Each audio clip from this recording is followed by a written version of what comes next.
Actually password को तो मैं इतनी इंपॉर्टेंस देता ही नहीं लाइफ में।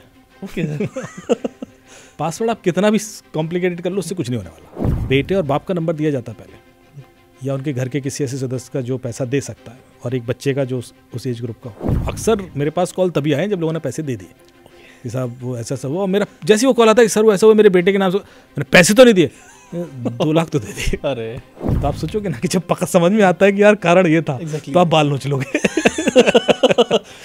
सिंपल फिर लोग कहते हैं हंसते क्यों? अरे भाई सिचुएशन ऐसी है। क्लोनिंग बहुत आसान है, हो गई है, और स्पूफिंग भी होती है। आपके बेटे के नंबर से भी कॉल आ सकता है कि थाने से बोल रहा हूँ, आपका बेटा रेप केस में फंस गया है, कूट रहे हैं उसको, मतलब जो भी है लीजिए बात कीजिए। बहुत सारे क्राइम एक दूसरे को सपोर्ट कर रहे होते हैं।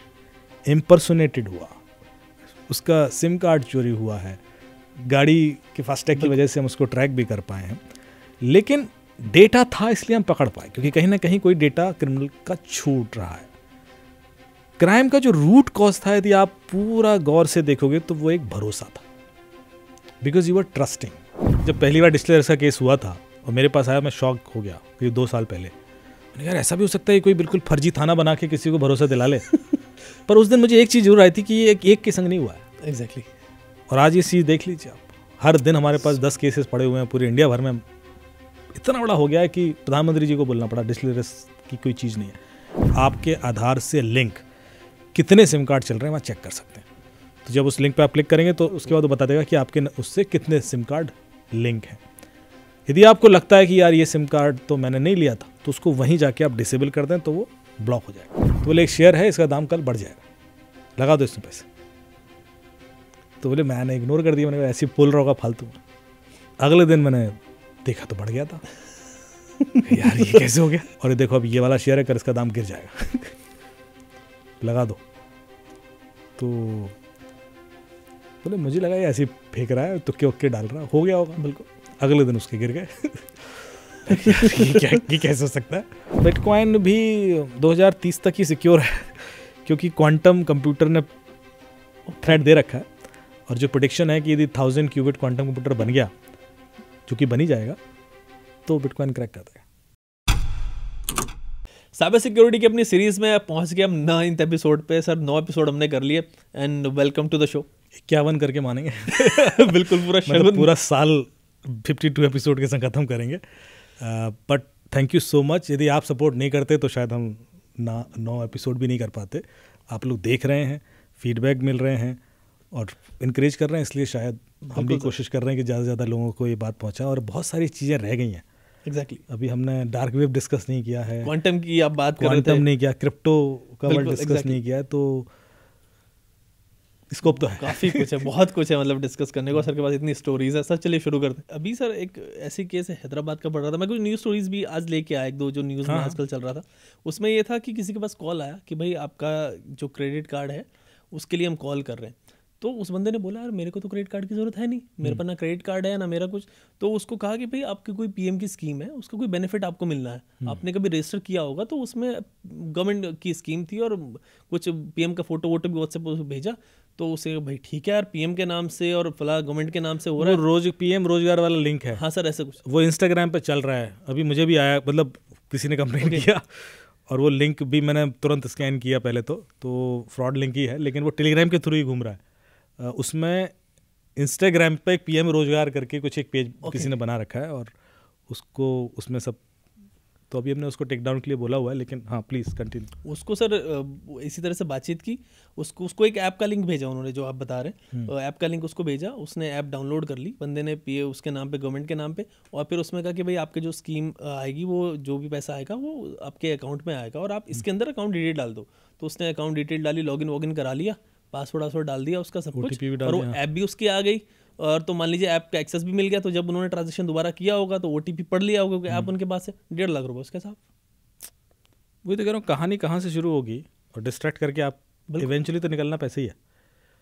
तो टैक्सी बुकिंग से लेकर जॉब तक कुछ भी हो सकता है आपके साथ। आप वही घूम फिर के बात आ जाती है कि आप ऑनलाइन किसी व्यक्ति पर भरोसा कर कैसे रहे हो, और उसके लिए वेरिफिकेशन क्यों नहीं कर रहे हो। मतलब सर कभी ना बड़े हम भी चौंक जाते हैं कि हम, जैसे आपने लास्ट टाइम भी बताया था कि हम क्या कर रहे हैं, अवेयरनेस फैला रहे हैं, अभी डिजिटल अरेस्ट का एक और केस 6.5 करोड़ कहीं आई थिंक है, निकला है, किसी टेकी का है। मतलब कितनी अवेयरनेस हो रही है, हम कितना डिस्कस कर चुके हैं इसके बारे में, हम मतलब अब तो अवॉइड कर रहे हैं डिस्कस करना क्योंकि बहुत हम कर चुके हैं, लेकिन 6.5 वही है कि लोगों तक नहीं, अभी भी हर व्यक्ति को अवेयर करना बहुत, मेरे ख्याल से हमने जो भी किया है ये 0.0001% भी नहीं है जो इंडिया की पॉपुलेशन बिल्कुल, क्योंकि देखिए कुछ लोग हैं जो हमारे रिपीट यूज़ कर रहे हैं, लेकिन उनकी रिस्पॉन्सिबिलिटी है कि वो और आगे फैलाएं, तभी ये चीज़ हद तक पहुंचेगी। मैं एक कहानी अभी सुना रहा हूँ आपको, बीच में हम फिर सवाल ले लेंगे, थोड़ा सा रिदम बनाते हैं कि एक गाड़ी पुलिस ने पकड़ी, उसमें ड्रग वगैरह मिली थी।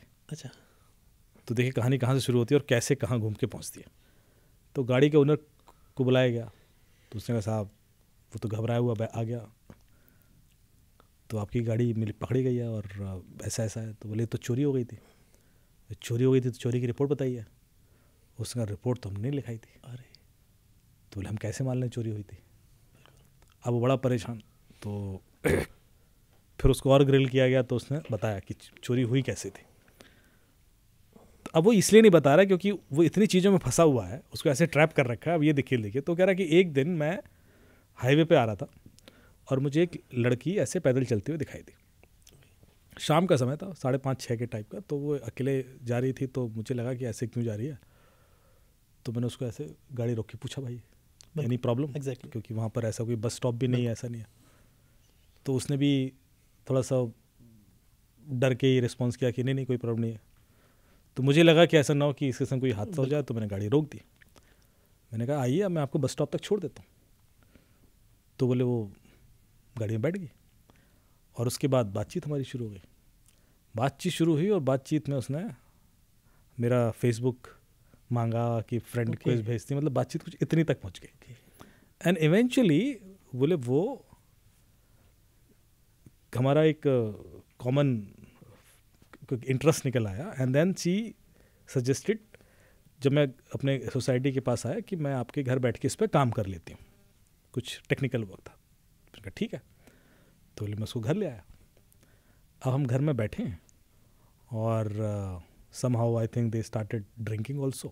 ओके, अचानक से उनके घर की घंटी बजती है और दो लोग आते हैं और कहते हैं कि भाई वो पेस्ट कंट्रोल वाले हैं। ओके, तो वो शायद मेरी वाइफ ने बोले बुक किए होंगे, वो उस समय थी नहीं। तो मैंने कहा ठीक है। और उसके बाद वो पेस्ट कंट्रोल वालों मुझे, उस लड़की को भी बंद किया, मुझे भी किया, और उसके बाद वो गन पॉइंट पूरा घर लूट के ले गए, हमारी गाड़ी में पूरा सामान ले गए। अब बोले मैं इसकी रिपोर्ट कैसे लगाऊं, क्योंकि मैं ऐसी सिचुएशन में फंसा हुआ, because it will reveal many things. तो मैंने कहा वो लड़की कौन थी, उसका डिटेल है आपके पास, क्योंकि आपने तो नंबर लिया था और सब कुछ था। बोले हाँ। तो मैंने कहा हो सकता है कि वो लड़की इसमें इन्वॉल्व हो। बोले नहीं वो लड़की इन्वॉल्व नहीं। ओके, नहीं क्यों? करो कि वो लोग इसको ब्लैकमेल कर रहे हैं अब लड़की को, क्योंकि उस दिन उन्होंने घर में देखा मेरी वाइफ के संग मेरी फ़ोटो। तो उसको फिर लड़की को ब्लैकमेल कर, उसका नंबर भी ले गए थे और ऐसा। तो मैंने उस लड़की को चूंकि ब्लैकमेल कर रहे हैं, तो उसको बचाने के लिए मैंने 2.5 लाख और दे दिए। ओ पे, मैंने अब तो बताओ वो लड़की कौन? बिल्कुल, अब तो पैसे भी दे दिए। तो उन्होंने वो लड़की का नंबर लिया पुलिस ने और ट्रेस किया लड़की कौन है। तो एक लड़की एक हॉस्टल में आइडेंटिफाई हो गई, ट्रेस हो गई।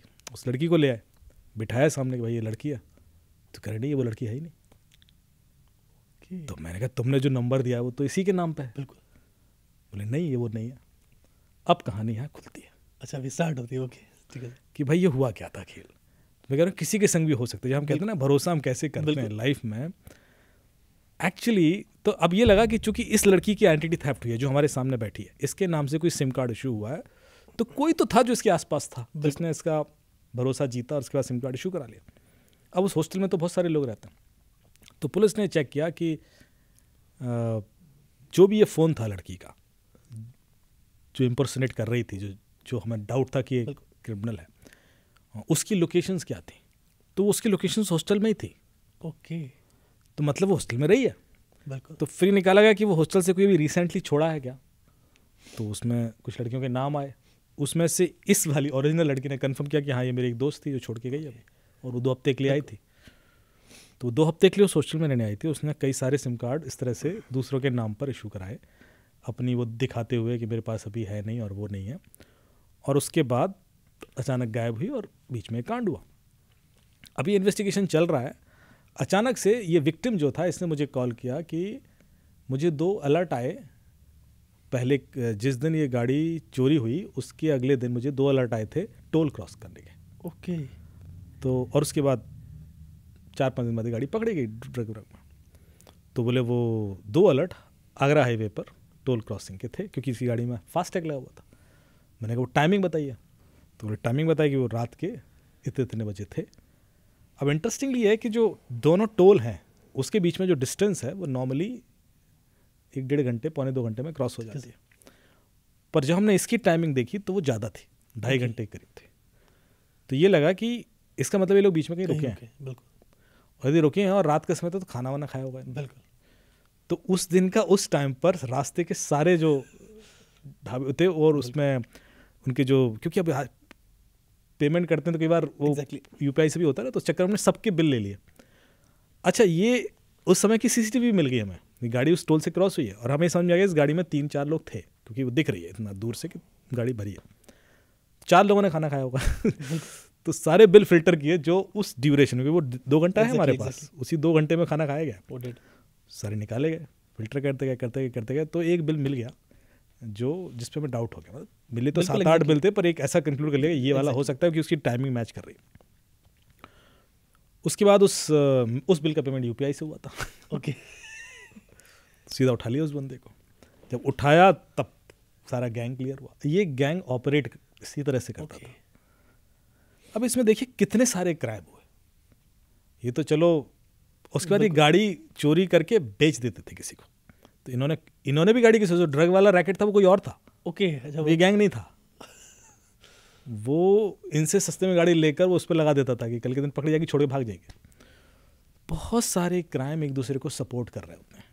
इम्पर्सोनेटेड हुआ, उसका सिम कार्ड चोरी हुआ है, गाड़ी के फास्टैग की वजह से हम उसको ट्रैक भी कर पाए हैं, लेकिन डेटा था इसलिए हम पकड़ पाए, क्योंकि कहीं ना कहीं कोई डेटा क्रिमिनल का छूट रहा है। क्राइम का जो रूट कॉज था, यदि आप पूरा गौर से देखोगे तो वो एक भरोसा था, बिकॉज यू आर ट्रस्टिंग। अब इस कहानी में जो सबसे टेक्निकल चीज़ थी वो ये थी कि ये जो सोसाइटी थी ये बहुत ही प्रीमियम सोसाइटी थी, और इस सोसाइटी में कोई भी ऐसे घुस ही नहीं सकता।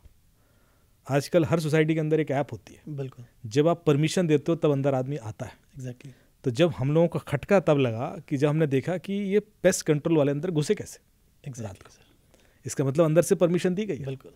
इसके फ़ोन में ऐप थी, तो उसके फ़ोन में चेक किया तो परमिशन दी गई थी। ये परमिशन उस लड़की ने दी थी। ओके। तब ये हमारा कंफर्म हुआ कि यार ये लड़की क्यों बार बार मतलब इग्नोर हो रहा है और ये बंदा बार बार उसको क्लीन चिट दे रहा है, जबकि सिंपल सी बात है कि जब तक अंदर से परमिशन नहीं आएगी, कोई अंदर उसी समय कैसे घुस गया कोई आदमी, उसको कैसे पता कि अंदर क्या हो रहा। और इसने किसी को बताया नहीं, क्योंकि ही वाज सो स्केयर्ड कि अपनी वाइफ को भी नहीं बता रहा था कि बहुत सारी चीज़ें खुलेंगी। एग्जैक्टली, वो चीज़ें समझ। तो प्रॉब्लम होती क्या है सर, हम हैकिंग एग्जैक्टली होता ना, को हमेशा यूज करते हैं। हैक नहीं है, फ़ोन यहाँ पड़ा हुआ है। बिल्कुल। और मैं OTP मंगाता हूँ कॉल पे, तो मैं रिसीव तो कॉल कर ही सकता हूँ ना। लॉक फ़ोन का, लॉक फ़ोन पे भी कॉल रिसीव हो जाता है और मैं सुन सकता हूँ, या SMS कई बार फ्लैश होता है तो देख सकता हूँ। तो हैकिंग बेसिक्स बिल्कुल इग्नोरेंस की वजह से भी हो जाती है। सर, लोगों को बड़ी हल्की सी बात लग रही है जो हम यहाँ पे कर रहे हैं, लेकिन इतनी बड़ी सीन हो जाती है ये। मतलब अगर साइबर क्राइम इन्वेस्टिगेटर जो आपको ये बात बता रहे हैं, तो मतलब सोचिए कितनी कितनी नेग्लिजेंस आपकी कितनी खतरनाक हो सकती है सर। बिल्कुल। प्लीज। तो इसलिए आप, और दूसरी चीज़ है कि ये तो चलो एक केस था, बिल्कुल। कई बार इस तरह के केसेस, मैं इंडिया को इतना बड़ा मानता हूँ कि जब पहली बार डिस्टिलर्स का केस हुआ था और मेरे पास आया, मैं शॉक हो गया। करीब 2 साल पहले मैंने कहा ऐसा भी हो सकता है, कोई बिल्कुल फर्जी थाना बना के किसी को भरोसा दिला ले। पर उस दिन मुझे एक चीज़ जरूर आई थी कि ये एक के संग नहीं हुआ है। एग्जैक्टली। और आज ये चीज़ देख लीजिए आप, हर दिन हमारे पास 10 केसेस पड़े हुए हैं पूरे इंडिया भर में। इतना बड़ा हो गया है कि प्रधानमंत्री जी को बोलना पड़ा डिस्टिलर्स की कोई चीज़ नहीं है। इतनी बड़ी चीज़ यूँ हो जाती है। तो इसीलिए अवेयरनेस में भी बहुत समय लगेगा और हर व्यक्ति तक पहुंचने में। सर, क्या इसमें डिजिटल अरेस्ट के केसेस में कुछ हिप्नोटाइज वाला सिस्टम भी चलता है क्या? कुछ इस तरीके से बात करते हैं कि पूरा बंदा हिप्नोटाइज हो जाता है? मैंने ये भी सुना, लोग बोलते हैं कि मैं हिप्नोटाइज हो गया था। तो क्या ऐसा कुछ रहता है? सर, हिप्नोटाइज होता क्या है? मतलब हिप्नोटाइज, जैसे मैंने आपसे कहा था कि वो ट्रिक थी कि बार बार एक चीज़ बोलेंगे तो आप चीज़ें इग्नोर कर देते हो। है ना, कि 10,000 दे रहा हूँ, 10,000 दे रहा हूँ, 10,000 दे रहा हूँ, 10,000 दे रहा हूँ, और आपको मैंने एक लिंक भेजा और आपने क्लिक कर दिया, क्या 10,000 तो आ रहा है, पर आप भूल गए कि पैसा आने के लिए तो मुझे कुछ करने की जरूरत नहीं है, इतनी चीज़ इग्नोर कर, दैट इज़ ऑल्सो हिप्नोटाइज। ये जो लोग करते हैं वो तो बड़े लेवल पर करते ही हैं, वो कर भी सकते हैं, किसी को बुला के आप किसी मेंटलिस्ट को हिप्नोटाइज करके भी साइबर क्राइम और प्लस तो ज़्यादा खतरनाक कॉम्बिनेशन हो जाएगा। पर यहाँ अभी मेरे ख्याल से वो वाला लेवल नहीं है, यहाँ तो डर इतना बड़ा है ना, आप इंसान इंडिया में ख़ास तौर से पुलिस से बहुत डरता है। हमारे दिमाग में जो पुलिस की इमेज है वो ऐसी बना दी गई है वो अंग्रेज़ों के समय से कि ये तो पब्लिक की हेल्प करने के लिए नहीं है, ये वीआईपी की सुरक्षा करने के लिए है। Exactly. मैं ऑनेस्टली बताऊं यही हमारे दिमाग में है कि हम कोई दिक्कत होगी तो पुलिस के पास बाद में जाएंगे, अवॉइड करेंगे, मैक्सिमम कि यार मत जाएं, वो बेइज्जती करेगा। अरे मेरे संग हुआ, मुझे याद है कि इन्वेस्टिगेशन मैंने बहुत पहले शुरू कर दिया था, 2006, 7, 8 टाइप से। तो मैं एक कंपनी में काम करता था, हमारे जो एमडी साहब थे वो आए एक दिन, तो बोले कि तुम पुलिस के संग काम करते रहते हो, एक हेल्प चाहिए। मैंने कहा बताइए सर। बोले यार मेरा फ़ोन चोरी हो गया है। तो मैंने कहा फिर? बोले उसकी एफआईआर करा दो, कंप्लेन। एफआईआर तो क्या ही होगी, कंप्लेन करा दीजिए। मैंने सर आप चले जाइए, हो जाएगी। अरे बोले नहीं यार। अरे क्यों? तुम चले जाओ ना, 2 मिनट में करा के ले आओ। मैंने कहा आपको क्या दिक्कत? अरे यार वो बेइज्जती से बात करते हैं। तो मुझे लगा उस दिन, and this is long back, मुझे ये लगा कि यार एक व्यक्ति करोड़ों कमा रहा है, मस्ट बी उस समय भी करोड़ों की, he has achieved everything in his life, और उसके अंदर इतनी हिम्मत नहीं है कि एक थाने में जाके अपनी कंप्लेंट दे दे। तो ये विसंगति है सिस्टम की।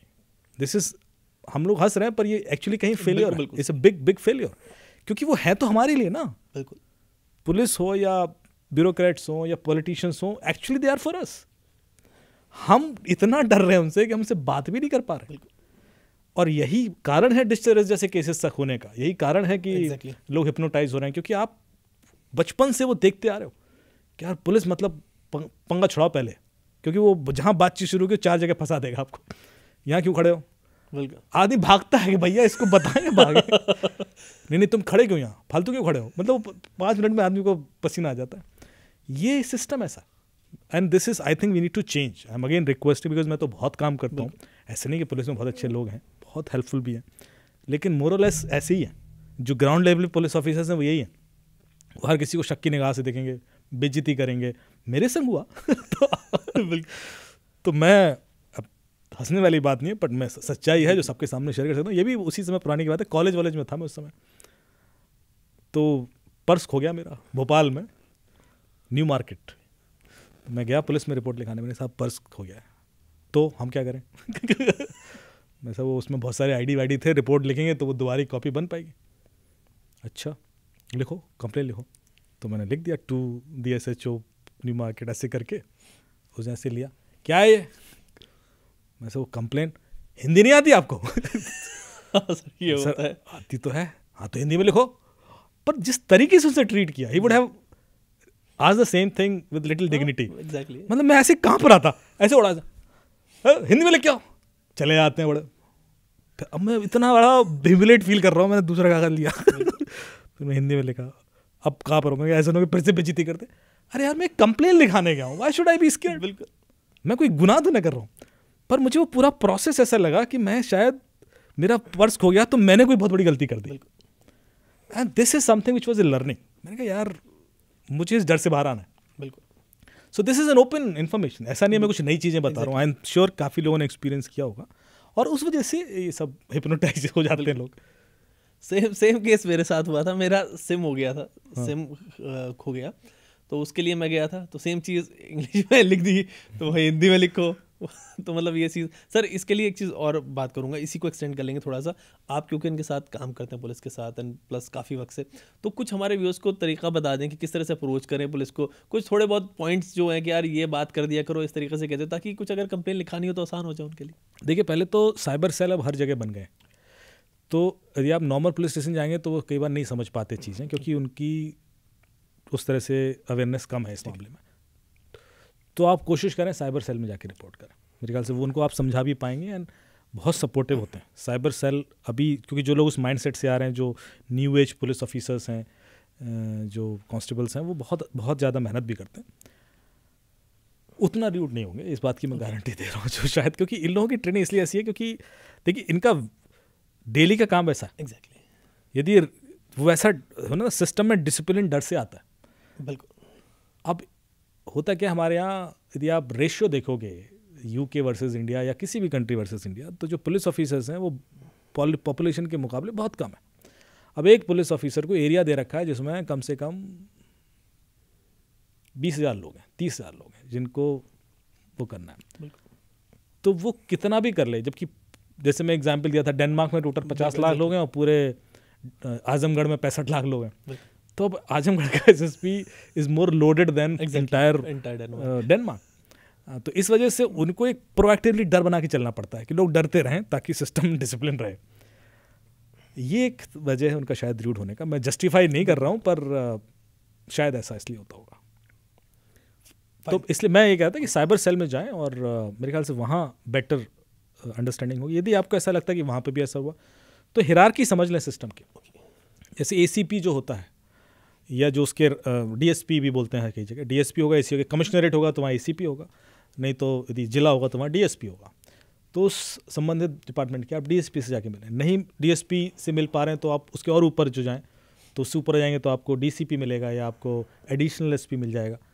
एडिशनल एसपी मिल जाता है आपको, या एसपी या एसएसपी मिलेगा। तो आप उन तक जाएंगे तो मेरे ख्याल से आपको ज़्यादा कंफर्ट आएगा, बिकॉज वो ग्राउंड लेवल उतना काम नहीं करते। They are all corporate talking guys, वो बात समझेंगे आपकी और हेल्प करेंगे। लेकिन आपको डेफिनेटली अप्रोच करना चाहिए। एंड मैं रिक्वेस्ट कर रहा हूँ सबसे कि यदि आपको कभी ऐसा लगे कि पुलिस थाने में आपके संग नहीं ढंग से व्यवहार हुआ या आपको हेल्प नहीं मिली, तुरंत आप कंसर्न एसीपी से मिलें या एडिशनल एसपी से मिलें, जो उससे ऊपर के रैंक के होते हैं, या एसपी से मिलना या एसएसपी से मिलना। They all are available. Sir again मैं इसी को कंटिन्यू करूंगा। अच्छा, सबके नंबर पब्लिक होते हैं, आप ये ध्यान रखें। आप जैसे किसी वेबसाइट पे जाएंगे नंबर होते हैं, आप उनको कुछ नहीं तो मैसेज करते हैं। मैं इसी को कंटिन्यू करूंगा और शायद आपने आंसर कर भी दिया उसका। हाँ। कि पब्लिक होता है कि मतलब लोगों को लगता है यार थाना चौकी पुलिस चौकी, वो तो मेरी बात नहीं सुन रहे। हाँ। अब मैं जाऊंगा डीएसपी के पास, जा रहा हूँ एसीपी, वो तो एंट्री नहीं मेरी मिलेगी बाहर। उल्टा होता है, उल्टा होता है। क्योंकि होता क्या है, ये बंदा ज़्यादा बिजी होता है। बिल्कुल। क्योंकि उसको डेली ग्राउंड से सबसे पहले कहाँ जाएगा, सबसे पहले एसएसपी थोड़ा जाएगा आदमी, फिर पुलिस स्टेशन चला जाता है। तो पुलिस स्टेशन वाले का लोड ज़्यादा है, इसलिए उसका व्यवहार या सब कुछ जल्दी निपटाओ, ख़त्म करो वाला। मेरे ख्याल से SP is doing much more strategic thing, planning.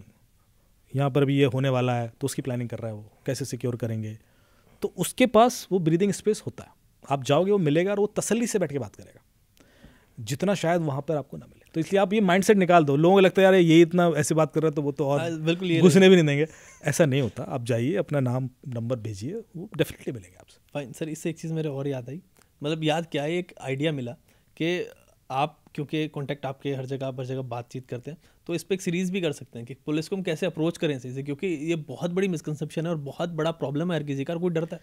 आप एक काम और कर सकते हैं। बिल्कुल, हम लोगों से आप एक कोई नंबर रिलीज़ करें या कोई ईमेल आईडी, और लोगों से कहे यदि किसी जगह को कोई प्रॉब्लम आ रही है, हम यहीं से वहाँ के एसपी को बात करके कनेक्ट कर सकते हैं, कोशिश कर सकते हैं। बिल्कुल है ना, हम सीधे यहीं से नंबर लगाएंगे और बात कर लेंगे, कोई दिक्कत नहीं। मतलब देखिए, यदि सारे नहीं बिल्कुल तो 20% एग्जैक्टली तो ऑफिसर्स से मैं बात कर सकता हूँ सीधे सीधे। बाकी पब्लिक नंबर है तो ऐसा नहीं कि हमें कहीं से ढूंढने की जरूरत है। Will try to help them. बिल्कुल। एंड सर आप जैसे कह रहे थे, हम शो में भी अपने लेके आएंगे बहुत सारे, उनसे डायरेक्टली लोग की हम ऑफिसर्स को इनवाइट कर सकते हैं। यहाँ नोएडा में तो सारी अवेलेबल हो जाएंगे, लेकिन हम बाकी जिलों से भी हम चाहें तो ऑनलाइन कनेक्ट कर लें। एंड उनके थ्रू जब ये मैसेज जाएगा तो मेरे ख्याल से ज़्यादा भरोसा होगा। बिल्कुल। यदि वो कहेंगे आप आइए मिलिए मेरे से, तो लोगों को लगेगा नहीं यार ये तो जेन्युइन लग रहा है आदमी।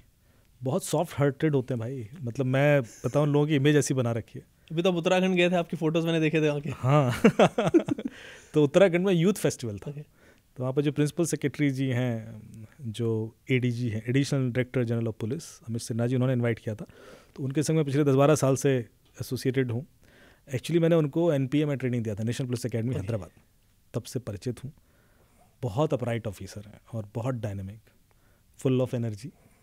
तो जो उनको जानते हैं वो समझेंगे कि वो कितना मतलब अलग तरह के ऑफिसर है।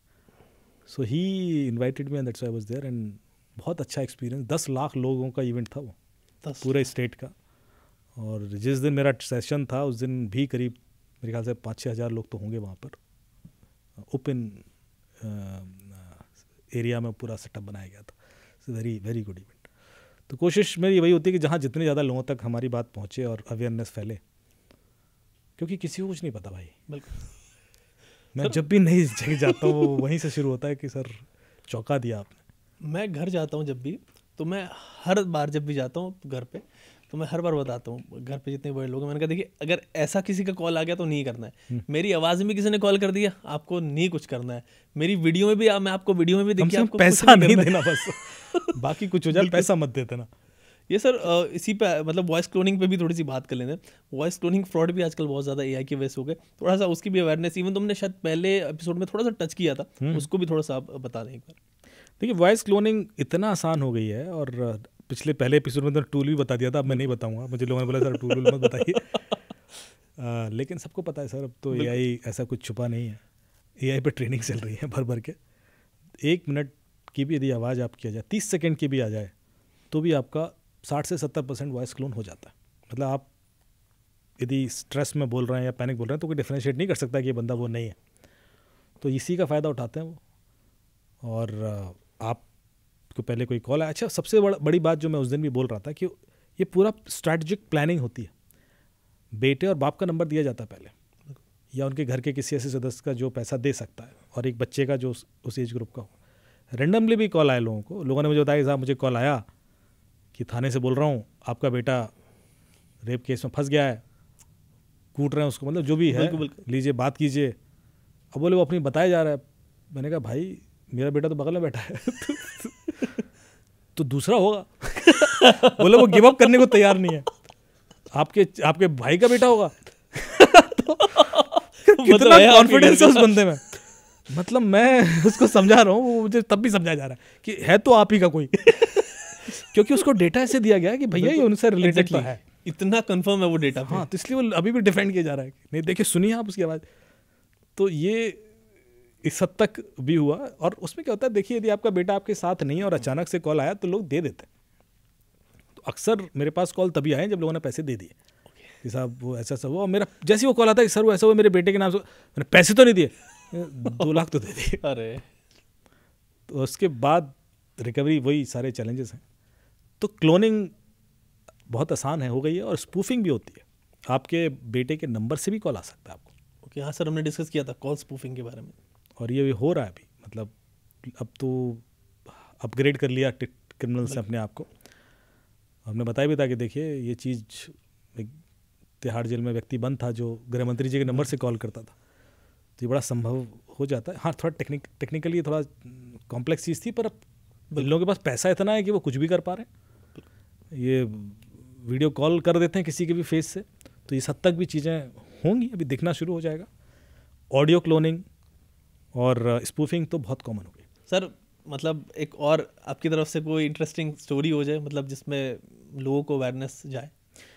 देखिए एक आपने इन्वेस्टमेंट की बात की कि आपको बताया कि पैसे डबल कर लो। एक तरीका किसी ने ऑफ़र किया किसी को, और इतना ज़बरदस्त था कि मेरा दिमाग हिल गया। शायद तो मैं सोचता रहा कि यार ये किया कैसे होगा इसने, और जब मैं आपको बताऊंगा तो आप भी सोचोगे कि ये किस हद तक चले गए लोग। तो एक व्यक्ति को एक कॉल आता, मैसेज आता है इंस्टाग्राम पे या शायद फेसबुक पर कि मैंने आपको लिंक्डइन पे आया, लिंक्डइन पे आया कि मैं एक साइंटिस्ट हूँ और मैंने एक एल्गोरिथम बना ली है जिसने शेयर मार्केट को क्रैक कर लिया। ओके तो मैं तो प्रेडिक्ट कर सकता हूँ कि कोई शेयर बढ़ेगा घटेगा। तो इसने ऐसी मजाक कर रहा है, तो बोला ऐसे कुछ नहीं होता, फालतू की बात हो रहा कि नहीं सर मैं एक काम करता हूँ, आपको दे देता हूँ कुछ इन्फॉर्मेशन, आप ट्राई कर लो, नहीं करना मत करना, पर मैं तो अभी सेवा करने के लिए बैठा हूँ। ऐसे करके उसने कुछ बोला होगा। तो बोले एक शेयर है, इसका दाम कल बढ़ जाएगा, लगा दो इसमें पैसे। तो बोले मैंने इग्नोर कर दिया, मैंने कहा ऐसे बोल रहा होगा फालतू में। अगले दिन मैंने देखा तो बढ़ गया था। यार ये कैसे हो गया? बिल्कुल। अच्छा वो ऐसा शेयर नहीं है कोई छुपा हुआ है, वो पब्लिक मतलब सब जानते हैं उसको, ऐसे वाला शेयर। बोले यार इस कैसे हो सकता है? फिर अगले दिन बातचीत उससे शुरू हुई। बोले देखा मैंने बोला था बढ़ जाएगा, तो सुनते नहीं हो, क्रैक्ड है मामला, ये कैसे चल रहा है। उसने कुछ और फंडे दिए कि दुनिया ऐसे चल रही है और दुनिया में कुछ लोग पूरा पैसा कंट्रोल करके बैठे हुए हैं, बाकी लोग तो स्लेव हैं, और ये देखो अब ये वाला शेयर है, कर इसका दाम गिर जाएगा लगा दो। तो बोले मुझे लगा ये ऐसे ही फेंक रहा है, तो क्या डाल रहा हो गया होगा। बिल्कुल। अगले दिन उसके गिर गए। ये कैसे हो सकता है। तो मुझे अब थोड़ा सा बोले ट्रस्ट होना शुरू हो गया कि यार ये कैसे कर रहा है, और ये दोनों शेयर ऐसे थे जो नहीं कर सकते। Exactly. फिर बोले वो तीसरे दिन तुम नहीं मान रहे हो ना, ये वाला देखो ये कल बढ़ेगा। तो अब मुझे लग रहा था कि कुछ तो है इसके पास कुंडली, लेकिन हमने खूब गूगल किया, कुछ समझ में नहीं आया, और अगले दिन उसके दाम बढ़ गए। And now I realise, I was convinced completely. उसने कहा लेकिन किसी को बताना मत, क्योंकि इलीगल है। ओके। और यदि किसी को बताया तो तुम भी फंसोगे, भाई हमें भी बिल्कुल एग्जैक्टली। होता क्या ऐसे में आदमी थोड़ा सा और वो हो जाता है कि यार किसी को बताना नहीं है, तो पैसा कमा लो चुपचाप, क्या दिक्कत है। तो कहते हैं हाँ यार ये तुम प्रेडिक्ट कर ही सकते हो, थोड़ा बहुत लगा देते हैं, थोड़े से खेलो अभी, क्या दिक्कत है। क्योंकि ये देखिए हो सकता है कल के दिन ये चीज़ ओपन हो जाए और उसके बाद मैं फिर हेल्प ना कर पाऊँ, पर जब तक मैंने क्रैक कर रखी है तब तक आप करो। तो ऐसे करके वो कन्विंस हो गया। एंड देन ही सजेस्टेड कि देखो ऐसा भाई कि ऐसे मैं शेयर नहीं बताऊंगा, आप कुछ मैं भी कमाऊंगा। बिल्कुल। तो एक अकाउंट दे रहा हूँ, उसमें पैसा डाल दो और तुम देखना जो बढ़ेगा घटेगा वो तो मैं पहले से बता ही दूंगा। तो बोले मैंने डालना शुरू किया, और वही एक ऐप कुछ उसने भेजी और उसने देखा तो बिल्कुल बढ़ भी रहे थे पैसे, और वो डालता गया। और इवेंचुअली एक दिन जब उसने विड्रॉ करने की कोशिश की तो विड्रॉ नहीं कर पा रहा था। तो उसने कॉल लगाया, भाई पैसा विड्रॉ नहीं हो रहा। उसके बाद से वो बंद कर दिया उसने फ़ोन। एंड देन वो पुलिस के पास गया कि यार ऐसा ऐसा हुआ, मैंने कुछ 8.5 लाख 10 लाख लगा दिए थे, 8.5 हाँ 9 लाख रुपए करीब लगा दिए थे। तो जब इसने पूरी कहानी सुनाई, उसने कहा सर देखिए अब पैसा तो चला गया होगा, मुझे पता है, पर मुझे ये समझ में नहीं आ रहा है कि उसको ये पता कैसे पड़ता था कि शेयर का दाम बढ़ेगा घटेगा। क्योंकि उसने कोई ऐसे इग्नोर मतलब अननोन शेयर की बात नहीं की थी, उसने बड़े प्रोमिनेंट वेल नोन शेयर के दाम की थी। तो कैसे, तो हम लोगों को लगा यार कुछ तो है झोल कि भाई कैसे पता कर सकता है, हो सकता है कोई इनसाइडर हो। बिल्कुल एग्जैक्टली। पर इतनी बड़ी कंपनीज में इनसाइडर है तो वो मेरे को तो वो एक बंदे के लिए थोड़ी ना खेल रहा होगा यार, वो फिर पूरी वो अपना पैसा लगाएगा कुछ, वो तो फिर इतना बड़े लेवल पे गेम करेगा। वो 8 लाख के लिए थोड़ी ना इतना बड़ा, क्योंकि कंपनी बहुत बड़ी है। तो वो समझ में नहीं आ रहा था कि इनसाइडर तो नहीं हो सकता, और ऐसा भी नहीं कि बहुत मेजर वेरिएशन हुआ हो, थोड़ा सा वेरिएशन तो होता था। तो क्या हुआ, गेस कर सकता है कोई? ओपन चैलेंज है, क्रिमिनल कितना स्मार्ट होता है सोचिए। मतलब क्या क्या कुछ आइडिया नहीं इसके बारे में, आप ही थोड़ा बताएं। आपने जिंदगी में कभी प्रोबेबिलिटी पढ़ी है? हाँ सर पढ़ी है मैथ्स में। अब देखिए प्रोबेबिलिटी कैसे काम करती है। ओके। मैं कुछ सर समझ में हल्का हल्का आ रहा है, लेकिन आप 40 लोग टारगेट करता हूँ। ओके। 40 लोग मैंने मेरे नेटवर्क में पकड़े। ठीक है सर। उसमें से 20 लोगों को बोला कि इस शेयर का दाम बढ़ेगा, और 20 को बोला कि इस शेयर का दाम कल घटेगा। अब या तो बढ़ेगा या घटेगा। तो 20 के लिए मेरी बात अगले दिन सच हो गई। एग्जैक्टली। अब जो इसके लिए सच हो गई उसको मैं 10-10 के 2 ग्रुप में तोड़ता हूँ। 10 के लिए बोलता हूँ किसी और शेयर के लिए कि इसका दाम बढ़ेगा, और उसको बोलूँगा 10 गिरेगा। बिल्कुल। तो उसके बाद 10 लोग ऐसे होंगे जिनके लिए मैं 2 बार सही हुआ। बिल्कुल। लगातार सही बोला मैंने। अब वो जो 10 हैं उसको मैं 5-5 में तोड़ता हूँ। ओके। फिर मैं 5 को बोलता हूँ किसी प्रोमिनेंट शेयर। एग्जैक्टली। ऐसा वाला जो सब कोई प्रेडिक्ट नहीं कर सकता इसका बढ़ेगा, 5 को बोलूँगा घटेगा। तो फिर वो आधे के लिए सही हो गया। अब जो 5 है जिनके लिए मैं 3 बार भगवान बन गया। बिल्कुल बिल्कुल। वो तो हर बात वो तो आपके गिर गए था। अब आप तो क्रैक कर गए हो मामला। यदि उनको मैंने लपेटे में ले लिया तो 1 करोड़ 2 करोड़ तो बना लूँगा। ये गेम, ये काम होता है, इसमें फंसते लोग। तो कितना इजी, मतलब एक तरीके से मतलब आप देखो कितना सिस्टमेटिक है। 40 लोग टारगेट किया आपने, हफ्ते भर के बाद आपके 5 लोग ऐसे होंगे जो जहाँ कहोगे पैसा डालेंगे, आपके डालेंगे। बड़ा सॉलिड। जब मैंने पूरा देखा समझे, मैंने कहा कैसे हो सकता है, ये कैसे प्रेडिक्ट करता है। तो फिर उल्टा गेम करना शुरू किया, and it took me good amount of time. 3-4 दिन मैंने गूगल किया, सब पढ़ा कि यार ऐसे कैसे कोई कर सकता है। और जब ये निकला ये, तो आप सोचोगे ना कि जब पक्का समझ में आता है कि यार कारण ये था, तो आप बाल नोच लोगे। सिंपल। फिर लोग कहते हैं हंसते क्यों? अरे भाई सिचुएशन ऐसी है। मुझे भी कहते हैं आप बड़े कैजुअल होके सवाल पूछते हो भाई, और कैसे पूछे। नहीं यार, वो जिसका जा रहा है वो तो बात ठीक है, ये भी है। पर जिस तरीके से जाता है ना, वो ऐसा लगता है कि कैसे चल गए। मतलब तो ये प्रोबेबिलिटी जिसका कि मैं कह रहा था कि ये, और इसमें फिर मैंने आगे और कंपनी निकलवाई मैंने कि इस तरह के केसेस और कहाँ कहाँ हैं, ताकि मुझे आइडिया तो लगे कि ये किस लेवल पे खेला जा रहा है गेम। तो मेरे पास इतना डेटा आया उसके बाद, मतलब कि ये यदि किसी के, जरूर दर्शकों में से किसी के संग हो गया होगा, और नीचे कमेंट्स में आप प्लीज़ बताइए, क्योंकि ये अभी भी चल रहा है। तो यदि कोई ऐसा आपको बोले ग्रुप पे, फेसबुक पे, व्हाट्सएप पे कि मैं प्रेडिक्ट कर लूँगा, तो आप मान लेना कि वो यही गेम कर रहा है। फाइन सर, एक चीज़ और बताएं, हमने अभी इसी की बात की थी कि टेलीग्राम वगैरह इन सब चीज़ों पे आती रहती हैं चीज़ें। तो जॉब पोस्टिंग वगैरह, जैसे मैंने भी आपको बताया था कि भाई जॉब पोस्टिंग, जॉब के नाम पे स्कैम हो रहा है। तो एक जॉब पोस्टिंग अगर कहीं लगी हुई है कुछ भी, तो कैसे आइडेंटिफाई करें कि सही है या गलत? थोड़ा सा इसे भी आप समझाएं। देखिए, जैसे पैसे तक मामला चला जाए तो गलत ही है। ओके, मतलब पैसे, कोई जॉब आपसे पैसा लेके तो मिलेगी नहीं। बिल्कुल। आप इंटरव्यू दे देते हो, फिर आपको ऑफर लेटर आ जाता है, तो आपको लगता है अब तो जॉब आई गई हाथ में। फिर वो कहता है कि साहब अर्ली ज्वाइनिंग चाहिए आपको, अभी तो देखो 6 महीने बाद ज्वाइनिंग होगी, अभी तो रिसेशन आया हुआ है, तो आप 50,000 दे दो तो मैं आपकी ज्वाइनिंग अभी करा देता हूँ। 6 महीने बाद तो पता नहीं क्या होगा। अब वहाँ से फ्रॉड शुरू होता है। एक बहुत बड़े टीवी चैनल की जर्नलिस्ट थी, वो तो एक यूनिवर्सिटी में प्रोफेसर बने जा रहे थे। तो जब आप स्टेप बाय स्टेप आगे बढ़ते हो तब थोड़ा डाउट करते हो। बिल्कुल। पैसा तो उनका भी गया होगा, ऐसा थोड़ा ना है कि बिना पैसे के लिए कोई क्राइम होता नहीं है। So this is something which is plan in such a way कि पहले सारी चीज़ें ऑथेंटिक होती हैं। आपका इंटरव्यू भी कोई हो सकता अंग्रेजी ले रहा हो, एंड डाउट कैसे होगा आपको? स्काइप हैंडल पे वो लोगो भी उस कंपनी का दिख रहा होगा। मेरे पास जितनी ये प्रोमिनेंट कंपनीज है ना, मैं अब नाम नहीं ले रहा, पर सबकी कंपनी नाम से हजारों लोगों को ऑफर लेटर भेजे गए। ओके, नाम इसलिए रहा क्योंकि वो बिल्कुल एग्जैक्टली केसेस सबके चल रहे हैं। पर जितने हम लोग जानते हैं ऑलमोस्ट 10-12 कंपनीज के साथ हमारे, और मैं किसी और से पूछता, बोले हमारे से भी कि हमने FIR नहीं की सर, अब क्या करें? तो क्रिमिनल किसी भी कंपनी के नाम से पूरा प्रोसेस स्टार्ट करके, क्योंकि उसकी क्रेडिबिलिटी इतनी ज़्यादा है, इंटरव्यू भी अरेंज करता है, ऑफर लेटर भी भेज देता है, उसके बाद अर्ली ज्वाइनिंग के नाम पे पैसा लेके लूटता है लोगों।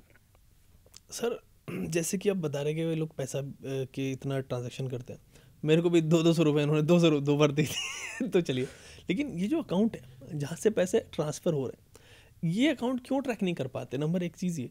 दूसरा, और ये किसी के नाम पे हम कहते हैं कि यार किसी और के नाम पे होंगे, तो फिर इतनी आसानी से ऑपरेट कैसे हो रहे हैं इंडिया में रह के? अभी आप थोड़ा सा यदि आसपास नज़र दौड़ाओगे तो आपको भी कैसे ऐसे मिल जाएंगे जहाँ पर जेन्युइन लोगों के अकाउंट फ्रीज हो गए। हाँ सर, हुआ है बिल्कुल, बहुत लोगों के। और मुझे रिक्वेस्ट आई, मुझे ऐसे रिक्वेस्ट आती है कि कॉल आता है किसी बाहर से, अरे सर बहुत गरीब महिला है और हमारे हेल्प थी हमारे यहाँ, और उसकी 2 बच्चे हैं और उसका अकाउंट फ्रीज कर दिया और ऐसा कर दिया। तो ये एक साइड की स्टोरी है। ओके, कि भाई गरीब है, समझ में आ गया, 2 बच्चे हैं उसके, उसका अकाउंट फ्रीज कर दिया। पर एक्चुअली क्या था कि उस अकाउंट में 5 लाख रुपए आए थे। क्यों आए थे? क्योंकि उस महिला को किसी ने अप्रोच किया, उसको बोला कि तुम 25,000 रख लेना, 5 लाख आएंगे, बाकी तुम इस अकाउंट में ट्रांसफ़र कर देना। तो वो पैसा घुमाया जाता है उस अकाउंट के थ्रू, या कैश विड्रॉल करके दे देना। कैश विड्रॉल नहीं होगा या वो कार्ड वार्ड खरीद देना है अमेजन, वो तो कंट्रोल दे देते हैं। वो तो कहते हैं 25,000 के लिए पासवर्ड भी ले लो, OTP भी ले लो। तो उसके बाद हो गया तो गिफ्ट कार्ड खरीद लेते हैं या जो भी। तो बहुत लोगों के हो रहे हैं ब्लॉक। तो ये टारगेट किए जा रहे हैं। जैसे ही KYC टाइट हुआ बैंकों का, तो अब उन्होंने क्या किया, लोगों को टारगेट करना शुरू कर दिया कि आप पैसा कमा लो, और लोग कर देते हैं। इंडिया में ऐसे बहुत सारे लोग हैं जो अपना अकाउंट दे देंगे। 25,000 is a big money. Exactly, उसके लिए कोई भी बिल्कुल सर अकाउंट देने में सोचेगा भी नहीं। तो इस वजह से ऐसा हो रहा है। तो वो जो 500 रुपये आते हैं आपके पास, वो इस तरह के अकाउंट होते हैं, उन अकाउंट से आते हैं। फाइन सर, अभी आपने आधार की बात की, तो आधार पे सिम निकल जाता है और ये सिम के साथ भी होता है। तो कोई बंदा ऐसे कैसे चेक करे कि भाई कि मेरे आधार पे तो किसी ने सिम नहीं निकाल रखा, कुछ ऐसा तो नहीं हो रहा है कि मल्टीपल सिम चल रहे हैं? उसको थोड़ा सा बताएं। इसलिए बहुत सिंपल सा प्रोसेस है। sancharsaathi.gov.in पर जाएं। वहाँ पर जो सिटीजन सर्विसेज है, मैं स्टार्टिंग में बताया था, वहाँ पर tefcop.sancharsaathi.gov.in, एक्चुअली वो 6 जो सर्विसेज हैं उसी में एक जगह पर है कि आप आपके आधार से लिंक कितने सिम कार्ड चल रहे हैं वहाँ चेक कर सकते हैं। तो जब उस लिंक पर आप क्लिक करेंगे तो वो लिंक जाएगा tefcop.sancharsaathi.gov.in। वहाँ जाएँ, वहाँ अपना नंबर से लॉगिन करें और आधार से ही लॉगिन होगा। उसके बाद वो बता देगा कि आपके उससे कितने सिम कार्ड लिंक हैं। यदि आपको लगता है कि यार ये सिम कार्ड तो मैंने नहीं लिया था, तो उसको वहीं जाके आप डिसेबल कर दें तो वो ब्लॉक हो जाएगा। ओके, ब्लॉक हो जाता है सर? सर बड़ा मतलब हेल्पफुल रहेगा। एक बार बंदे ने अपना खुद का कर दिया, कह रहा मुझे मैंने उसको बताया कि ऐसे ऐसे होता है, तो उसने तुरंत गया तो उसने उसको 5-6 दिख गए, उसने कहा सर ये तो मेरा है नहीं, ये तो मैंने ब्लॉक करो, तो उसने फटाफट ब्लॉक कर दिया। अगले दिन उसका वो स्मार्ट वॉच बंद हो गया, ये बंद हो गया, कह रहा मैं भूल गया था सर कि उसमें भी सिम है, ये भी सिम है, ये भी सिम। तो ऐसा गलती मत करना, वेरीफाई कर लेना पहले कि भाई आपने नहीं लिया है। बिल्कुल सर, पासवर्ड की बात होती है, इस पर भी थोड़ा अवेयरनेस हमें देनी ज़रूरी है कि एक पासवर्ड जो होता है वो किस तरीके से, एक ढंग का पासवर्ड क्या होना चाहिए और क्या नहीं होना चाहिए। बहुत बेसिक चीज़ है, लेकिन लोग इसमें बहुत बड़ी मिस्टेक करते हैं। एक्चुअली पासवर्ड को तो मैं इतनी इंपॉर्टेंस देता ही नहीं लाइफ में। ओके पासवर्ड आप कितना भी कॉम्प्लिकेटेड कर लो, उससे कुछ नहीं होने वाला। अच्छा, मैं जो इंपॉर्टेंस देता हूँ वो होता है 2 फैक्टर ऑथेंटिकेशन या 3 factor authentication. Multi factor authentication है तो ठीक है। यदि आप अकेले पासवर्ड पर निर्भर हो और आप सोच रहे हो कि पासवर्ड मैंने बहुत कॉम्प्लिकेटेड कर लिया तो मैं सेफ हूँ, तो मिथ है। पासवर्ड तो क्रैक हो ही जाएगा, क्योंकि कोई फिशिंग अटैम्प्ट होगा उसमें आपका पासवर्ड निकल जाएगा, या आपकी गलती से नहीं निकलेगा, उस सर्वर से निकल जाएगा। कौन सा ऐसा सर्वर है जिससे पासवर्ड नहीं निकले? तो आपको एक और फैक्टर रखना पड़ता है। इसीलिए हम बार बार कहते हैं कि चाहे वो फेसबुक हो, इंस्टाग्राम हो, व्हाट्सएप हो, 2 फैक्टर ऑथेंटिकेशन ज़रूरी है कि पासवर्ड के अलावा एक और वन टाइम पासवर्ड उस समय आए, जो OTP भी हो सकता है, जो ईमेल पे भी आ सकता है, जो मोबाइल से भी ऑथेंटिकेशन भी हो सकता है, कॉल पे भी आ सकता है, जिसके थ्रू आप वेरीफाई करें अपनी आइडेंटिटी, तब लॉग इन हो। अदरवाइज तो आप अनसेफ ही हैं। तो पासवर्ड मैं भी कॉम्प्लिकेटेड नहीं रखता मैं, पर आप रखिए कॉम्प्लिकेटेड, पर मेरी जो अंडरस्टैंडिंग है, क्योंकि यदि वही फैक्टर अकेला हम निर्भर कर रहे हैं तो उसको कॉम्प्लिकेटेड करके भी कुछ नहीं होगा और सिंपल करके भी कुछ नहीं होगा। लेकिन हाँ, मल्टी फैक्टर है, then you are safe, then you are in a good position.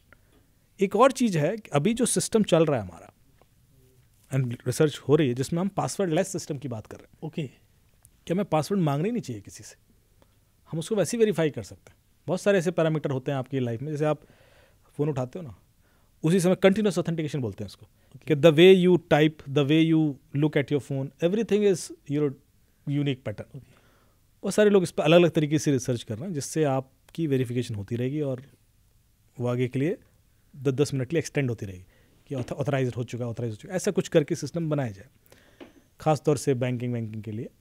But अभी के लिए तो मल्टी फैक्टर बहुत है। ओके, छोटी सी एक बात बताता हूँ, बच्चे आजकल VR पर भी खेलते हैं, वर्चुअल हाँ सर, वो बड़ा VR मेटा लगा के गॉगल आ गए हैं जो एडवांस, और उसमें इमर्सिव गेम्स होते हैं और उसमें चैट फैसिलिटीज़ होती हैं। आप दुनिया के लोग जो उस गेम को खेले, ऐसे एक गेम है गोरिल्ला टैग करके, बच्चे बहुत खेलते हैं, और भी बहुत सारे गेम है, पर गोरिल्ला टैग के बारे में थोड़ा सा सर्च कीजिएगा। तो गोरिल्ला टैग में घोस्ट होते हैं, घोस्ट PBBB ऐसे करके कुछ 2-4 नाम है, अभी मिस कर रहा हूँ, तो उसको आप पता कीजिएगा। सो बेसिकली दीज घोस्ट ये क्या करते हैं कि किसी बच्चे को बुली भी कर सकते हैं, और या उसको गेम से बाहर भी कर सकते हैं, या उसको सरप्राइज भी कर सकते हैं। तो आप गोरिल्ला होता है, तो actually catch me if you can type का गेम है ये, जिसमें आप भागते हो पीछे, वो टच करने की कोशिश करता है, और आप हाथ ऐसे ऐसे करते हो तो आप भागते हो उसमें, ठीक है, you actually move in the virtual space. And crazy game है बहुत, उसके इतने स्ट्रीमिंग यूट्यूब वीडियोस भी चल रहे होते हैं जो सिर्फ गोरिल्ला टैग पे।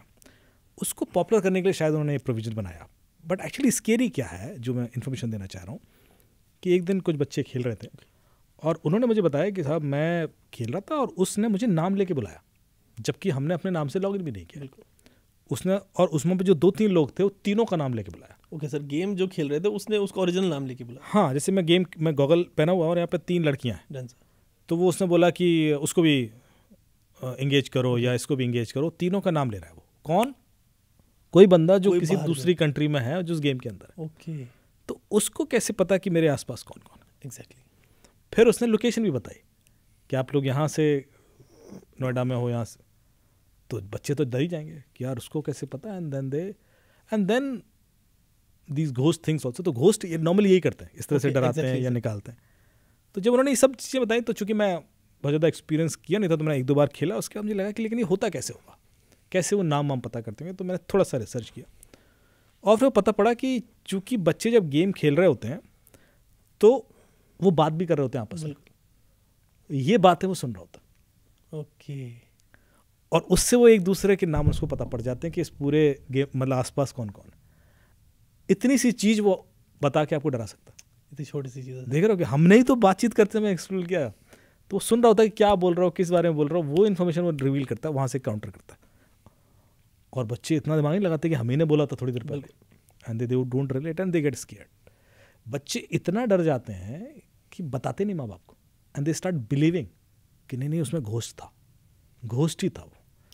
उसमें बहुत एफर्ट लगता है उनको वो बाहर निकालने के लिए कि घोस्ट वोस्ट कुछ नहीं होता है, वो कोई प्रैंक कर रहा है इस तरह से। तो जो लोग भी मेटा वगैरह यूज़ कर रहे हैं या जो VR गॉगल्स गेम खेल रहे हैं, यदि उन किसी के संग भी ऐसा कोई सिम्टम होता है तो प्लीज़ ध्यान रखें, क्योंकि ये बहुत बड़ी प्रॉब्लम है। उसको आप गूगल करके सर्च करें तो पता पड़ेगा कि कई सारे बच्चे इस वजह से अफेक्ट हुए और हो रहे होंगे।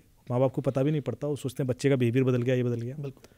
सो इसलिए जानकारी देना मेरे ख्याल से बहुत ज़रूरी है कि इस तरह के गेम भी हैं जो, और ये कोई भी गेम कर सकता है। ऐसा नहीं कि मैं एक पर्टिकुलर गेम के बारे में नहीं बोल रहा, ऐसा कोई भी गेम है जिसमें आप बातचीत कर रहे हो या आपकी वॉइस लाइव जा रही है, उससे बहुत सारी चीज़ें रिवील हो सकती हैं।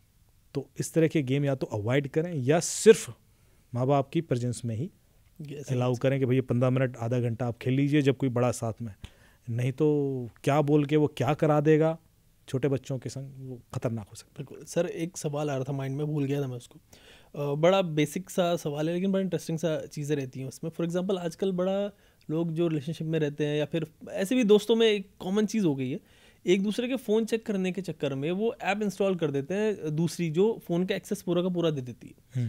तो ये इसका जो क्रिमिनल इम्प्लीकेशन है ये भी आई थिंक होता होगा कि, तो ये भी आप बताएं लोगों को कि इससे कितनी दिक्कत हो सकती है उनके लिए।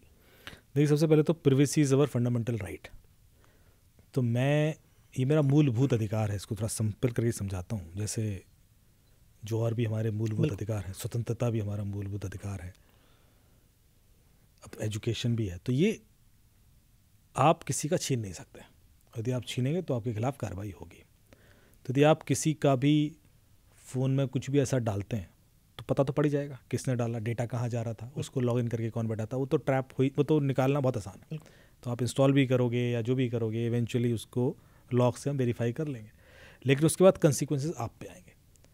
तो कई बार ऐसे केसेस आए मेरे पास कि हस्बैंड वाइफ के बीच में कॉन्फ्लिक्ट चल रहा था, उन्होंने ऐसा कर दिया और उसके बाद उसको एज एन एविडेंस पेश करने की कोशिश की, पर जिसने किया था वो उल्टा फंस गया। ओके, कि भाई आपने पहले हैक कैसे किया? बिल्कुल। तो हम कैसे मान लें कि जब आपने कोई इलीगल तरीका इख्तियार किया है तो आप बिल्कुल लीगल तरीके से ठीक होंगे, या आपने जो डेटा दिया उसकी ऑथेंटिसिटी कैसे मान लीजिए? तो इस वजह से इस तरह के अप्रोचेस ना करें। बहुत सारे लीगल तरीके हैं जिसके थ्रू आप इंफॉर्मेशन निकाल सकते हैं, जिसको हम बोलते हैं ओपन सोर्स इंटेलिजेंस। प्रिवेसी किसी की ब्रीच करके निकालने को मैं कभी इनकरेज नहीं करता। मेरे पास ही बहुत सारे लोग आते हैं, इस तरह के बहुत रिक्वेस्ट आते हैं, लेकिन I would won't support them neither allow, क्योंकि जो है अधिकार मूलभूत वो है। यदि मुझे एक लेवल पर प्राइवेट रहना पसंद है कि जो चीज़ें मेरी प्राइवेट हैं वो किसी को ना पता पड़े, तो मैं वो दूसरों की भी रिस्पेक्ट करता हूँ, और मैं किसी के लिए भी ऐसा करने के लिए किसी को इनकरेज नहीं कर सकता। फाइन सर, मतलब बड़ी यूट्यूब पे वीडियोस ऐसी मिल जाती है हमें कि भाई फला के सिस्टम में आप ये वाली ऐप डाल के छोड़ दो और फला टूल्स हैं। देखिए टूल्स हैं, और वही तो मैं कह रहा हूँ कि ऐसे बहुत सारे टूल हैं। प्ले स्टोर पे तो इससे भी ज़्यादा खतरनाक टूल है, और वो लीगल है इस एंगल से कोई चेक नहीं करता है। हाँ, कहाँ वो हो सकते हैं यूज़, जैसे कि आपके टीनेज बच्चा है, वहाँ लीगल है। टीनेज बच्चे को आपने फ़ोन दे रखा है और आप उसकी सेफ्टी के लिए एक मॉनिटरिंग करना चाह रहे हो कि उसकी लोकेशन आपको मिलती रहे, फैमिली ट्रैकिंग होती रहे, इंस्टाग्राम भी ट्रैक कर सकते हो आप, फैमिली सेंटर है ना उसका, ये सारी चीज़ें लीगल हैं। लेकिन जैसे वो 18 से ऊपर हुआ, उसका मूलभूत अधिकार बड़ा हो जाएगा, उसके बाद आप उसको इस तरह से सर्वेलेंस पर नहीं ले सकते। फाइन, तो मतलब ऐसी चीज़ों का इस्तेमाल ना करें वरना आप खुद फंस जाएंगे। सर, अभी इंस्टाग्राम की बात हुई और बच्चों की बात हुई, मैं अक्सर देखता हूँ कि पेरेंट्स अपने बच्चों की डेली रूटीन तक इंस्टाग्राम पे डालते हैं, फेसबुक पे शेयर करते हैं, और उससे भी बहुत बड़ा नुकसान उनको हो सकता है। मतलब प्रोफाइलिंग तो अलग है, वो हैकिंग वैकिंग में भी फंस जाते हैं बहुत ज़्यादा, उनकी सारा डेली रूटीन प्रोफाइलिंग हो जाती है, पता लग जाता है। इसके बारे में थोड़ा सा बताएं। देखिए, मैंने पहले डिटेल में कई बार बताया कि आपको एक छोटी से छोटी इन्फॉर्मेशन जो आप डाल रहे हो, जैसे कि आपके घर में भी पार्टी हुई, दिवाली की पार्टी हुई, और आपने पिक्चर डाल दी, तो मुझे कई सारी चीज़ें मिल गई। एक आपके क्लोज फ्रेंड मिल गए जो आप अभी बोल रहे थे कि किसके फ़ोन से नंबर आएगा तो मुझे कैसे पता कि यही बंदा पैसा दे देगा? अभी दिवाली की पार्टी में कोई दूर का दोस्त तो बुलाया नहीं होगा आपने, या जो भी कोई ऐसा फंक्शन है, प्राइवेट फंक्शन है, और उसका आपने पिक्चर डाल दिया, या आप ऐसे ही बैठे थे, फिर आपके घर के पीछे कोई पेंटिंग है, वो दिख गई मुझे, और वो पेंटिंग एक पर्टिकुलर पेंटर की है या बड़ी स्पेसिफिक है, या that itself is sufficient enough कि मैं आपके लिए एक बीज बो दूंगा और आप ट्रस्ट कर लोगे। अब मैं वो तरीके नहीं बताऊंगा, लोगों को पता है, स्मार्ट है सारे। या मुझे आपके पीछे का टीवी का ब्रांड दिख गया, या कोई डिवाइस दिख गई, या कोई लाइट दिख गई, और उसके बेस पे मैंने कहानी गढ़ दी। सर वो जो हमने आई थिंक एक ऐप वाली कहानी आपने बोला थी इनिशियल, करेक्ट, बिल्कुल वैसी कहानी कि भाई आप फलाने ब्रांड का टीवी यूज़ करते हैं ना, मैं उसी के उससे बोल रहा हूँ, और आपको पता है कि वो वाला मॉडल ना अभी क्वालिटी स्टैंडर्ड में हो गया, तो हम आपको बड़ा टीवी दे रहे हैं, तो आपने तो इतना लिया था, वो सब दिख रहा है मुझे, 21 इंच का, 52 इंच, जो भी है। एंड वो कहानी उसके बियॉन्ड फिर ट्रस्ट बन जाता है कि यार मुझे तो कुछ मिल रहा है ना, तो इसका क्यों ना सुनूं मैं, ये तो मुझे कुछ ऑफर कर रहा है, और उसी चक्कर में फिर आप फंसते हो। तो आपने कोई भी ऐसी चीज़, आपकी गाड़ी के आगे फ़ोटो ली, नंबर आ गया, वो नंबर मैं डालूंगा, आपके 25 डिटेल और मिल जाएंगे मुझे। तो ये छोटी छोटी चीज़ें जो आप डाल रहे हो, और फिर आप कह रहे हो कि आप डेली रूटीन ही डाल देते हो, बिल्कुल, विच इज़ वेरी डेंजरस। इस डेली रूटीन से आपके बच्चे को भी खतरा हो जाएगा आगे जाके, और ये तो आप खुद ही अपना मूलभूत अधिकार, जो प्राइवेसी की बात कर रहा हूँ, बिल्कुल सर, वो खत्म कर रहे हो, ब्रीच कर रहे हैं। सर इसमें एक चीज़ और आती है, जैसे कि अक्सर हम देखते हैं कि डार्क वेब पे पासवर्ड्स लोगों के हैं, क्रेडिट कार्ड का डेटा, ये सारी चीज़ें बहुत जगह अवेलेबल है, तो क्या कोई ऐसा भी टूल है इस तरीके से हम उनको वो डेटा को हम हटा सकते हैं? हटा नहीं सकते। ओके, मैंने स्टार्टिंग में बोला था ना कि एब्सोल्यूट डिलीशन इज़ इम्पॉसिबल, और ख़ास तौर से डार्क वेब से हटाना तो बहुत मुश्किल है, क्योंकि डार्क वेब है ही एग्जैक्टली इस डिज़ाइन ही इस तरह से किया गया, पता ही नहीं कि वो है कहाँ एक्चुअली। वो सर्वर डायनेमिक है, जो कम्युनिकेशन प्रोटोकॉल्स हैं वो भी डायनेमिक है, तो वो उस वजह से वेबसाइट भी जो आपने देखी है वो 16 कैरेक्टर और 56 कैरेक्टर के रैंडम नंबर्स होते हैं, डॉट यूनियन। तो कोई एक ऐसा डोमेन थोड़ी ना कि वहाँ गए और उसको टेक डाउन कर दिया, वो भी बदलता रहता, तो उससे पूरी तरीके से कैसे हटाएंगे आप, फिर उसके पीछे कौन लोग हैं ये भी नहीं पता। और आगे जाके जो हम वेब 3.0 की बात करते हैं, वो भी कुछ ऐसे ही होने वाला है, मतलब डेमोक्रेटाइज होने वाला है। अभी सारा ऑटोक्रेटिक सिस्टम है, जैसे कि आपने कहा कि फेसबुक से कुछ हटाना है, एग्जैक्टली, तो आपको पता है ना कि फेसबुक को लिखेंगे तो शायद हट जाएगा, ट्विटर को लिखेंगे तो शायद हट जाएगा, पर कल के दिन फेसबुक ऐसा बन जाए कि वो डेमोक्रेटेड है, एग्जैक्टली, वो एक कम्युनिटी चला रही है, और वो ब्लॉकचेन बेस्ड सिस्टम है, और डिस्ट्रीब्यूटेड है, एक सिंगल ओनर उसका है ही नहीं, तो आप कैसे किसको बोलोगे? तो बेसिकली वो वोटिंग पैटर्न पे चलेगा फिर, कि ज़्यादा लोग बोल देंगे तो वो मान लिया जाएगा। सो इस तरह की चीज़ें इवॉल्व होंगी in future, so we should be ready कि जितना हमारा डेटा कम रहे उतना अच्छा, क्योंकि जितना ज़्यादा रहेगा उतना एक तो लोग हमें कंट्रोल करने के, दूसरा चैलेंजिंग हो जाएगा उसको हटाना। बिल्कुल सर, अभी डार्क वेब की, अब अभी लास्ट सवाल में आपने बताया डार्क वेब की हम बात कर रहे हैं कि पहले एपिसोड से हम डार्क वेब को डिस्कस करेंगे, नंबर नहीं आया डिस्कस करने का, इतनी अगली बार पक्का करेंगे, मेमोरी खत्म हो रही है। एग्जैक्टली बस एक चीज़ ले लेते हैं छोटा सा, कि अभी हम वेब 3.0 की बात कर रहे हैं। अक्सर जब हम बात करते हैं बिटकॉइन वगैरह पे, इस पे तो यही सीन होता है, कहते हैं कि यार ये मैनिपुलेट नहीं हो सकता, फला चीज़ नहीं हो सकती, लेकिन यही है मेजॉरिटी, अगर आपने 51% को अपने साइड में ले लिया तो हर चीज़ मैनिपुलेट हो जाएगी। क्या बोलते हैं इसको, बिटकॉइन में इसको कार्टेल अटैक बोलते हैं शायद। ओके, कि यदि 51% आप ले लो तो आप कर सकते हो, बिटकॉइन में भी चेंज कर सकते हो, पर 51% करना मुश्किल है। हाँ एग्जैक्टली, क्योंकि सच ए बिग डिस्ट्रीब्यूटेड नेटवर्क, क्या वो मेजॉरिटी कंट्रोल नहीं कर पाओगे।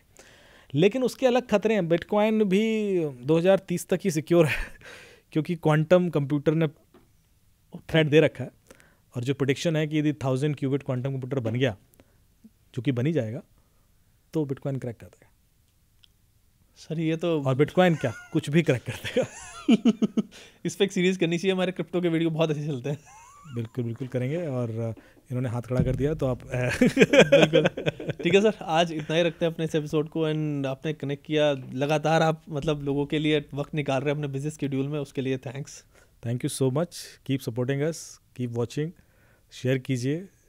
मैं फिर से कह रहा हूँ, यदि हम अपने एफर्ट में कुछ लोगों को भी बचा पाए तो ये पूरा एफर्ट वर्थ है।